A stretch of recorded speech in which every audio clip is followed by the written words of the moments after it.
Everybody knows that we're in the middle of a housing crisis. In Canada, there's been some relatively small drops in the past couple of months, but year over year, the prices are still higher. Did you know that there's something that can be done about this right now to help change this? It's called upzoning.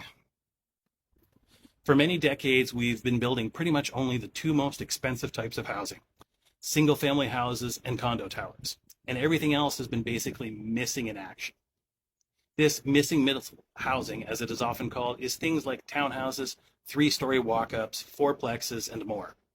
Being able to spread the costs across multiple units makes them cheaper than houses, and being able to make them timber-framed like a house makes them cheaper than a concrete and steel high-rise tower. It's a sweet spot that allows for both affordability and quick construction. Kitchener, where I live, has more than 70% of its residential land zoned only for houses, while the other housing types are hypothetically allowed on the other 28%.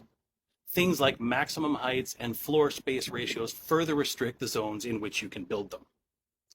Townhouse developments effectively can only be built on less than 6% of residentially zoned land.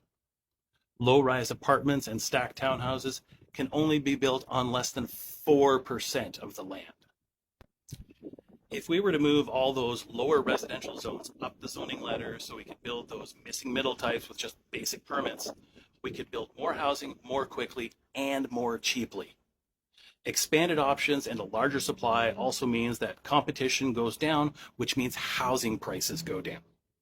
It would take a few years after zoning bylaws were changed for this to help the supply part of the problem, but the sooner we do it, the sooner that happens, and the sooner we have more housing for everybody.